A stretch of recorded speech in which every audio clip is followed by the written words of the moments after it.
अस्सलाम वालेकुम, मेरा नाम सफ़ा मुश्ताक है और हम इस लेक्चर के अंदर इस वीडियो में पढ़ रहे हैं क्लास 9th जनरल साइंस। और आज हम इसका पहला चैप्टर स्टार्ट करेंगे, चैप्टर नंबर 1, जो कि है introduction in the role of science. 1 हम पढ़ रहे हैं introduction in the role of science. Science, सबसे पहले हम साइंस की डेफिनेशन देख लेते हैं। साइंस हम किसको कहते हैं? साइंस जो है ये निकला है वर्ड, एक लैटिन वर्ड से, जिसका मतलब है साइंटिया, इससे निकला है, जिसका मतलब होता है एनालाइज फैक्ट्स को, हकायक को एनालाइज करना, ऑब्जर्वेशन करना। साइंस एक ऐसी नॉलेज है जिसकी बुनियाद ही ऑब्जर्वेशन के ऊपर है, जिसकी बुनियाद ही हकायक के ऊपर है, जिसकी बुनियाद ही सबूतों के ऊपर है। मुशाहिदा करना, हकायक को बाहर लेके आना और उसका सबूत देना, एक्सपेरिमेंट करना, हम ऐसी हर नॉलेज को जो है वो साइंस का नाम देते हैं। यानी कि इसकी बेस क्या हुई? एक तो ऑब्जर्वेशन, और फिर ऑब्जर्वेशन के बाद हम इसकी निकालते हैं हाइपोथेसिस, यानी उसमें से हम एक ऐसी रीडिंग बाहर निकालते हैं जो आगे हमारे लिए, जो हमारे तजुर्बात होती है, उसकी बेस होती है। और अगर ये चीज़ तजुर्बे से साबित हो जाए तो हम फिर उसको जो है वो अपनी नॉलेज में लेके आते हैं, फिर उसको हम साइंस का नाम देते हैं। साइंस की हिस्ट्री देखें अगर, तो साइंस जो है ये इतनी ही पुरानी है जितना कि मैन हिमसेल्फ, जितना कि इंसान खुद। ओल्ड एज मैन हिमसेल्फ, जितनी देर इंसान को इस दुनिया में आए हुए हुई है, यानी कि जब से जिंदगी शुरू हुई है, उतनी ही पुरानी जो है वो साइंस की नॉलेज भी है। फिर वक्त, with the passage of time, जैसे जैसे वक्त गुजरता गया और ये नॉलेज में, इंसान की नॉलेज में मजीद इजाफा होता गया, और जिसकी आज जहाँ तक हम देख रहे हैं उसकी लिमिट्स यहाँ तक जो है वो पहुँच चुकी हैं। यानी सबसे पहले जब इंसान ने जो है वो बर्निंग स्टार्ट की थी, जलाना शुरू किया था थ्रू स्टोन्स, 2 पत्थरों को रगड़ कर, उस दिन से ही साइंस जो है वो वजूद में आ चुकी थी। यानी उस दिन से ही जब से उसने अपना माइंड यूज करना शुरू किया और एक्सपेरिमेंट के जरिए, तब से ही जो है वो साइंस स्टार्ट हो चुकी थी। इसके बाद कुछ साइंटिस्ट हैं, उनके बारे में हम जिक्र करते हैं, जिन्होंने इसकी साइंस की जो है वो नॉलेज को बढ़ाने में, या जो आज हम जानते हैं उसके बारे में हमें मदद दी थी। उसके अंदर सबसे पहले जो है वो ग्रीक का पीरियड होता है, यानी ग्रीक फिलोसफर्स के बारे में।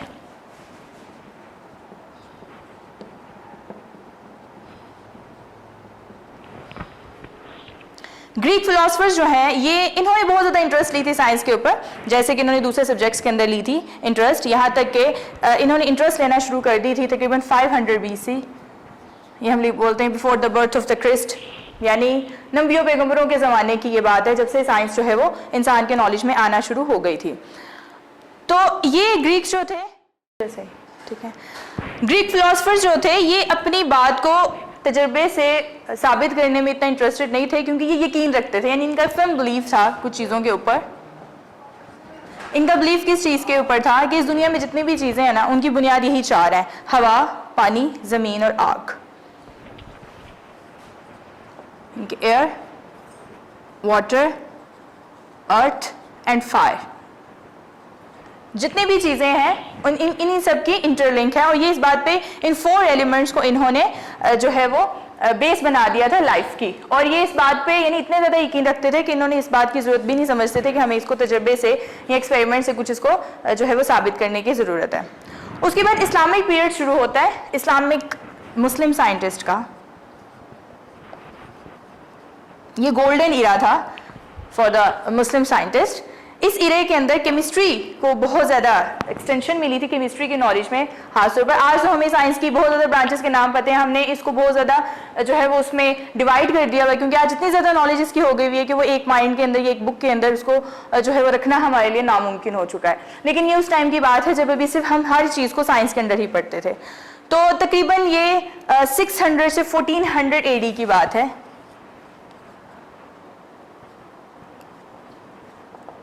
ये जो सारा पीरियड था इस्लामिक साइंटिस्ट का, तो इसमें मुस्लिम्स जो साइंटिस्ट हैं उन्होंने एक बहुत बड़ा चेंज लेके आया था केमिस्ट्री की फील्ड में, तकरीबन 13वीं सदी में, 13th सेंचुरी में, जो सबसे बड़ी जो है वो रेवोल्यूशन आया था साइंस की वर्ल्ड में। बहुत ज़्यादा जीनियस, इंटेलिजेंट और रिसर्च करने वाले जो माइंड थे, उन्होंने मैटर को ऑब्जर्व किया मुख्तलिफ किस्म के। मैटर हम किसको कहते हैं? Anything in the world is matter. इस दुनिया में जितनी भी चीज़ें हैं वो मैटर ही कहलाती हैं, क्योंकि इसकी तीन हालतें हैं, लिक्विड, गैस और सॉलिड, और जो भी चीज़ें इन्हीं तीन हालतों में पाई जाती हैं। तो इन्होंने सारे के सारे मैटर्स की जो है वो प्रॉपर्टीज़ को, उनकी खसूसियात को पढ़ा। उसके बाद जो है इन्होंने बहुत ज़्यादा न्यू एक्सपेरिमेंट्स किए और बहुत ज़्यादा न्यू एलिमेंट्स भी उस टाइम पे डिस्कवर हुए थे, जैसे कि एक आर्सेनिक था।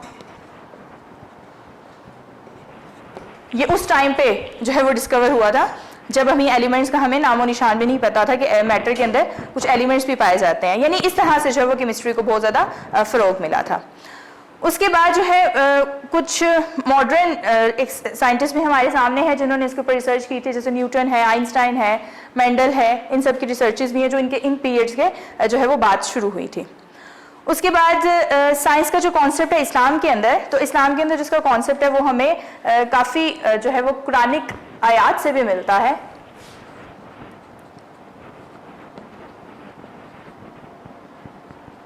जिसमें जो है वो कुरान के ज़रिए अल्लाह ताला हमें बहुत से आयात में इस बात की तरफ बावर करवा रहे हैं कि ये जो पूरी की पूरी कायनात है इसमें बहुत ज़्यादा राज छुपे हुए हैं और हमारा काम क्या है कि उनके ऊपर खोज लगाना।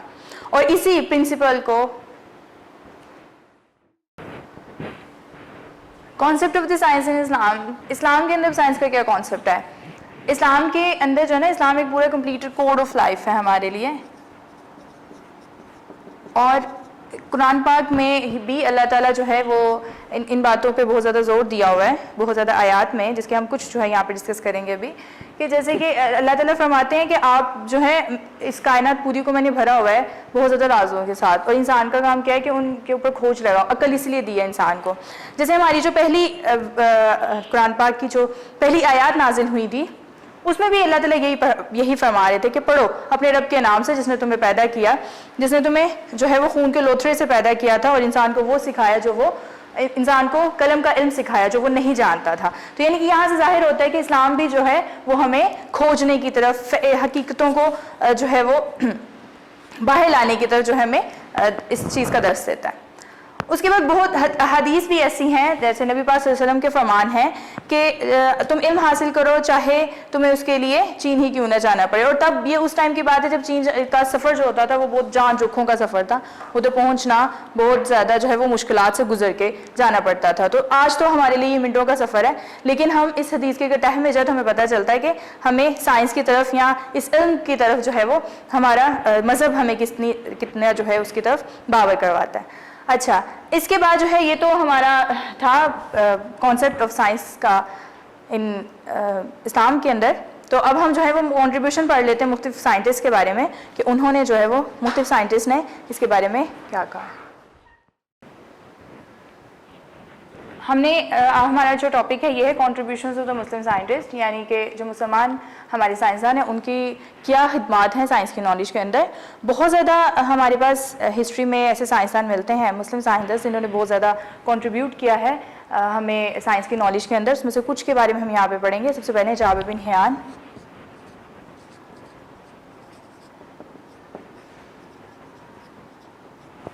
जाबिर बिन हियान जो हैं ये इनको कहा जाता है फाउंडर ऑफ द केमिस्ट्री।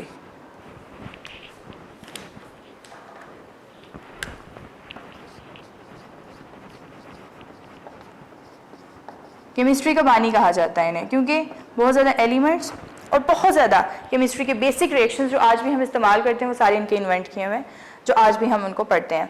ये पहले केमिस्ट्री जिनकी अपनी लेबॉर्ट्री थी उस टाइम पे, यानी ऑन लेबॉर्ट्री, इनकी खुद की लेबॉर्ट्री थी जहाँ पे ये एक्सपेरिमेंट्स करते थे और वहाँ से इन्होंने हमें बहुत ज़्यादा जो है वो नॉलेज प्रोवाइड किया है। इनके कॉन्ट्रीब्यूशंस को देखते हैं। सबसे पहले इन्होंने हमें ओर में से मेटल निकालने के बारे में बताया, एक्सट्रैक्ट मेटल फ्रॉम ओर। ओर किसको कहते हैं?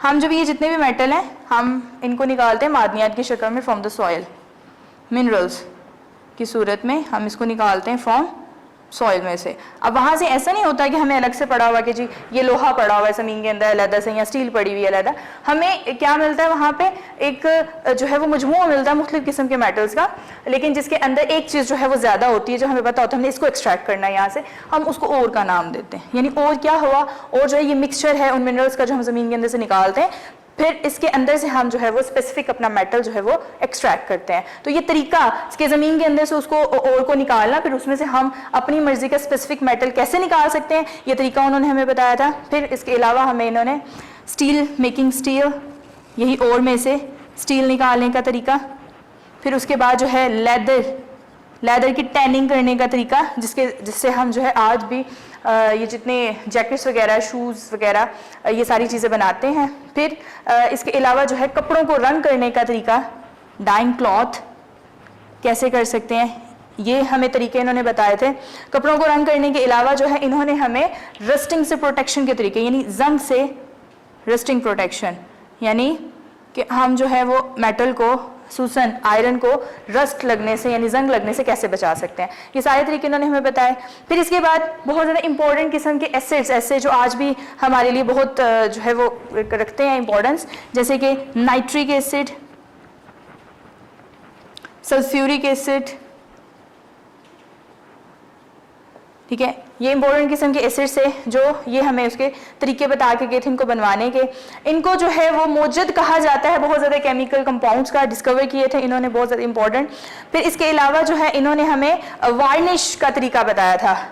वार्निश किसको कहते हैं, यानी ये जो मेटल की सरफेसेस, इसके अलावा लकड़ी के ऊपर जो होते हैं, और हम उसको जो है वो कोटिंग करते हैं उसके ऊपर, रंग रोगन जिसको कहते हैं, जिसकी वजह से वो ज़्यादा सॉलिड, ज़्यादा शाइनी सरफेसेस हो जाती हैं और बच भी जाती हैं वो ख़राब होने से। तो वो तरीका भी ये हमें बता के गए थे कि रंग रोगन हम कैसे इसको बना सकते हैं, और फिर इसको कैसे हम ये अपने जो घरों की, आज हम यही तरीका इस्तेमाल कर रहे हैं उन्हीं का बताया हुआ, तो हम इनको कैसे अपने दरवाज़ों को, अपनी खिड़कियों को जो है वो बचा सकते हैं इन चीज़ों से।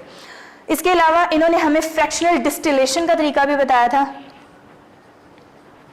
फ्रैक्शनल डिस्टिलेशन क्या होता है, यानी बॉइलिंग पॉइंट के फर्क के ऊपर, बॉइलिंग पॉइंट के फर्क के ऊपर चीज़ों को अलग कैसे किया जा सकता है। मतलब जैसे हम फॉर एग्जांपल हम पेट्रोलियम निकालते हैं ज़मीन के अंदर से, अब ये जो पेट्रोलियम हम निकालते हैं ज़मीन के अंदर से, ये बिल्कुल ब्राउन, ग्रीनिश ब्राउन कलर का होता है, और इसके अंदर मज़ीद सैकड़ों कंपाउंड्स मौजूद होते हैं। और हम इसको कैसे सेपरेट करते हैं, हम भट्टी के अंदर इस पेट्रोलियम को जब रखते हैं, वो इस तरह से कि मतलब बनी हुई होती है भट्टी, और इसके यहाँ पे अलग अलग टेम्परेचर पे ना अलग-अलग होने वाली, इस तरह से। मतलब फॉर एग्जांपल अब इसको यहाँ पे क्या करते हैं, यहाँ से मटेरियल को डालते हैं हम इधर से, उसके बाद जिसका यहाँ पे 200 है, 250 है, 300 है, 450 है, और जिसका टेम्परेचर उसमें से, जिसका अगर जो चीज़ 200 पे बॉईल हो रही है वो यहाँ से सेपरेट उसको एक्सट्रैक्ट कर लिया जाएगा, 250 पे जो बॉईल हो रही है उसको यहाँ से एक्सट्रैक्ट कर लिया जाएगा। तो इस तरह से हम एक चीज़ के अंदर से मजीद हम कितने किस्म के कंपाउंड्स हैं वो आज निकालने के काबिल हैं। वो जो पेट्रोलियम हम निकालते हैं उसके अंदर पेट्रोल है, केरोसिन ऑयल है, इसके अलावा जो है और भी बहुत ज़्यादा कंपाउंड्स उनके अंदर मौजूद होते हैं, और वो सारी की सारी चीज़ें हम इसे बाहर निकलवा लेते हैं उनके बताए हुए फ्रैक्शनल डिस्टिलेशन के तरीके से। इसके अलावा जो है उन्होंने बहुत ज़्यादा किताबें भी लिखी हैं, और जिनका जो है अरबिक्स के अंदर जो उनका तर्जमा इंग्लिश में और दूसरी ज़ुबानों में करवा के यूनिवर्सिटीज़ में पढ़ाई भी जाती हैं। जैसे उसमें मोस्ट इम्पॉर्टेंट इनकी जो है वो अल किताब है, अल खालिस है, अल कीमिया है, ये अरबिक में थी इनकी बुक्स, जिनका बाद में मुख्तलिफ ज़ुबानों में तर्जमा करके पूरी दुनिया में जो है ये पढ़ी जाती हैं, यानी यहाँ तक कि वेस्ट में भी, मगरिब में भी इसको जो है वो पढ़ा जाता है। और इनकी जो ये बुक है अल्कीमिया है, इसको इंग्लिश एक था साइंटिस्ट का नाम था रॉबर्ट ऑफ चेस्टर, उसने 1144 में जो है वो इसका ट्रांसलेशन की थी इंग्लिश में, और उसको फिर अपने मुल्क में इसने पढ़ाया था। इसके बाद हमारा नेक्स्ट साइंटिस्ट हैं, दैट इज़ मोहम्मद बिन ज़िक्रिया राजी।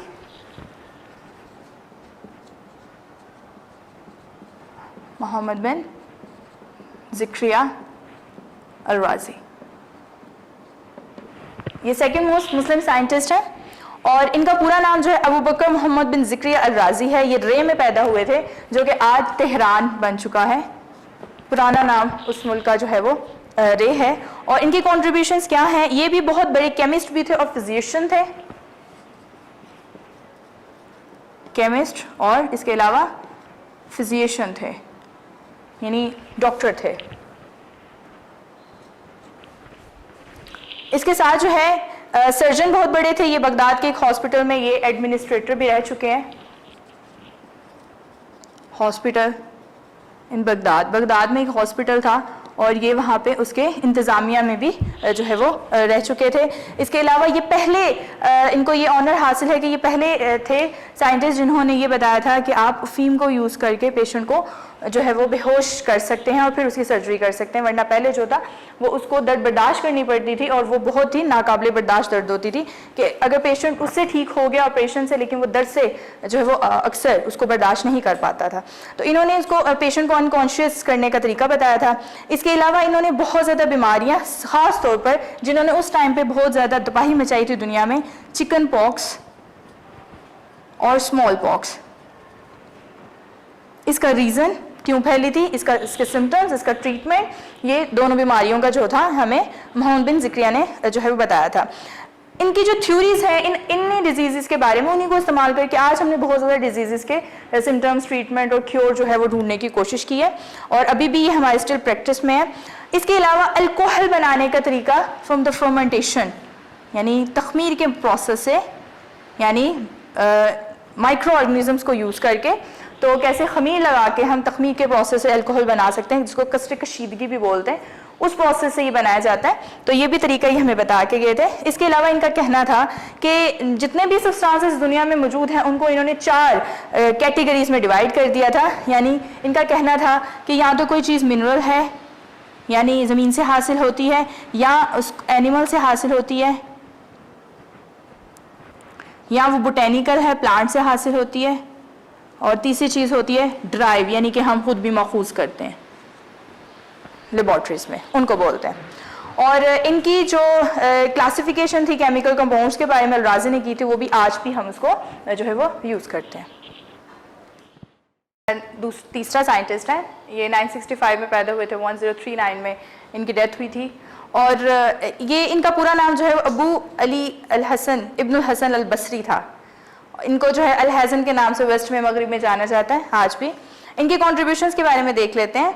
ये पहले मैन थे जिन्होंने जो ग्रीक का व्यू था वो उसको ठीक किया था और ये बात बताई थी कि रेटिना विजन के अंदर जो है वो रेटिना का काम होता है। यानी इन्होंने बताया था कि retina is a vision seat, मतलब रेटिना क्या है, आंख के अंदर जो तीसरी तय होती है हमारी, फॉर एग्जाम्पल, तो यहाँ पे हमारी जो तीसरी वाली तय है जो है, ये हमारी जो है वो रेटिना कहलाती है, जिसके ऊपर जो है वो इमेज बनता है। तो ये चीज़ इन्होंने हमें बताई थी। उसके अलावा जो है इन्होंने इनर्शिया, मैटर का इनर्शिया के बारे में कॉन्सेप्ट दिया था और फिर इसको इस्तेमाल करके बाद में न्यूटन ने अपने लॉस पेश किए थे तीनों। फिर इसके अलावा इन्होंने पिन होल कैमरा सबसे पहले डिस्कवर किया था, पहला कैमरा। और पिन होल कैमरा इन्होंने कैसे डिस्कवर किया था, through the mechanism of the eye, यानी इन्होंने आई के स्ट्रक्चर को डिस्कस किया, ये बात देखी कि ह्यूमन आई वर्क कैसे करती है और ह्यूमन आई के वर्किंग प्रिंसिपल के ऊपर इन्होंने कैमरा इजाद किया था, इसको पिन होल जो है वो कैमरे का नाम दिया था। इब्न हाशिम को समझा जाता है पहला एक्सपर्ट जिसने लॉज ऑफ रिफ्रैक्शन और इसके अलावा लेंस, मिरर, इन सब के बारे में हमें बहुत ज़्यादा इंफॉर्मेशन दी थी। यानी लॉज ऑफ लाइट के प्रिंसिपल्स, मिरर, लेंसेज, इन सब के बारे में जो है ये इन्होंने हमें इंफॉर्मेशन दी थी। ये सारी चीज़ें जो है इब्न हाशिम की वजह से थी। इब्न हाशिम ने हमें आई का स्ट्रक्चर डिटेल में प्रेजेंट करवाया था और स्ट्रक्चर ऑफ आई, और उस आई के प्रिंसिपल को फिर यूज़ करके आगे से इन्होंने जो है बहुत ज़्यादा एक्सपेरिमेंट्स भी किए थे और उसके ऊपर ही जो है हमने इन्होंने पिन होल कैमरा भी इजाद किया था। इनकी जो किताबें थी सबसे बड़ी मिज़ानुल हिकमा और किताबुल मनाज़िर, ये दोनों किताबें जो थी ये बहुत बड़ा इनका एक शाहकार है हमारे लिए। ये is complete mathematical and practical book है, यानी कि जिसके ऊपर आपको मैथमेटिकल बहुत ज़्यादा हमें जो है सॉल्यूशंस मिलते हैं। उसके अलावा जो है वो प्रैक्टिकल बुक है, ख़ास तौर पर स्पेशल लाइट के अबाउट। उसके बाद हमारे नेक्स्ट साइंटिस्ट आते हैं, दैट इज़ अल बेरूनी।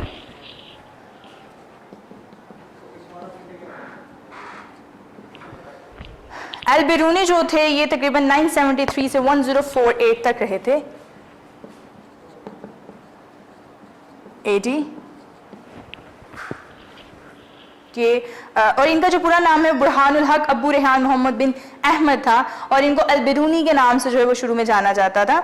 ये ख्वारिज़म में पैदा हुए थे सितंबर 4 सितंबर 973 में ये पैदा हुए थे और इनकी जो अर्ली एजुकेशन थी इन्होंने वो हासिल की थी अबू नासिर मंसूर से, एक बहुत बड़े फिलोसफर थे खुद भी और मैथमेटिशियन थे अपने टाइम के। इनकी जो कंट्रीब्यूशंस के बारे में बात करते हैं तो इनकी कंट्रीब्यूशंस बहुत ज़्यादा हैं। ये इनकी कंट्रीब्यूशन हमें physician, astronomer, mathematician, physicist, geographer, historian, ये सारी चीज़ों के ऊपर इन्होंने हमें बेसिक नॉलेज जो है वो फ्राहम किया है। यानी ये फिजिशियन भी थे, ये एस्ट्रोनॉमर भी थे, मैथमेटिशियन भी थे, जियोग्राफर भी थे, यानी इन सब और भी अदर सब्जेक्ट्स के ऊपर इन्होंने हमें जो है वो नॉलेज फ्राहम की है। इन्होंने हमें ये भी बताया कि लाइट जो है वो उसकी स्पीड साउंड से ज़्यादा है। Light has more speed than sound. अब इसकी हमें मिसाल मिलती भी है, जैसे अब ये जब बारिश होती है और उससे पहले बादल गरजते हैं और बिजली चमकती हुई दिखाई देती है, तो असल में वो जो बादल गरजते हैं, बादल जब आपस में टकराते हैं उनके अंदर फ्रिक्शन पैदा होती है, तो उसके नतीजे में जो चार्जेस हैं उसकी वजह से वो लाइटनिंग नज़र आती है। लेकिन पहले हमें लाइट नज़र आती है, बाद में हमें आवाज़ सुनाई देती है, क्योंकि लाइट की जो स्पीड है वो तेज़ होती है और साउंड जो है वो बाद में सुनाई देता है, उसकी स्पीड उससे कम है। इसके अलावा जो है इन्होंने हमें, इस सबसे बड़ा इनका कॉन्ट्रीब्यूशन कि इन्होंने हमें जो है वो रेडियस बता दिया था अर्थ का, जो कि इनके अकॉर्डिंग 6338 किलोमीटर था ये। और आज जब हम इसका रेडियस हमने फाइंड किया मॉडर्न टेक्नोलॉजीज को इस्तेमाल करके, तो हमारे पास कितना आया है 6353 किलोमीटर, और सिर्फ फ़र्क कितना बड़ा है, सिर्फ 15 किलोमीटर का। ये भी एक बहुत बड़ा जो है वो इनका है कि उस टाइम पे विदाउट टूल्स, विदाउट टेक्नोलॉजी हमें रेडियस बताना अर्थ का, जो आज के रेडियस से तकरीबन थोड़ा सा ही फ़र्क के ऊपर है। फिर इनकी बाकी, जैसे हम लोगों ने बात की अभी कि बाकी फील्ड्स के अंदर भी इनकी बहुत ज़्यादा कंट्रीब्यूशन है। इन्होंने जब सबसे बड़ी एक और इनकी है कि जब इन्होंने सब कॉन्टिनेंट का विजिट किया, बर सगीर में आए, तो इन्होंने कहा कि जो सिंध वैली है ना, ये समंदर के अंदर है, यानी जो इंडस रिवर था ये उस एरिया में नीचे है। और बाद में जब समंदर का पानी पीछे होने लग गया, यानी वहाँ पे खुश्क हो गई वहाँ पे, तो हमें आज जो है खुदाई से हमें वो शहर भी मिल गया, यानी कि जो इतनी देर पहले उन्होंने, इसलिए हम इनको जियोलॉजिस्ट भी बोलते हैं, यानी कि ज़मीन के जो उसके ऊपर भी इनको बहुत ज़्यादा नॉलेज होती हासिल थी। फिर इनको हिस्टोरियन और स्कॉलर के तौर पर उस टाइम पर सुल्तान महमूद गजनवी उनके कोर्ट में ये अपॉइंट भी थे।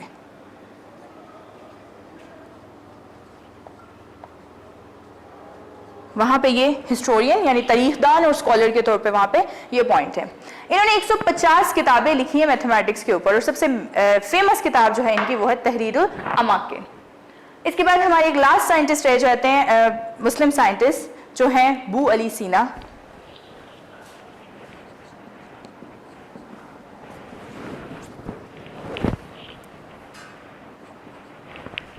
बू अली सीना 980 से लेकर 1037 तक के थे। इनका जो पूरा नाम है वो है अबू अली अल हसन इब्ने अब्दुल्ला, और ये बहुत जाने जाते हैं यूरोप में एविसीना के नाम से। एविसीना के नाम से इनको वेस्ट में जो है वो जाना जाता है, और इनको एरिस्टोटल कहा जाता है मुस्लिम दुनिया का।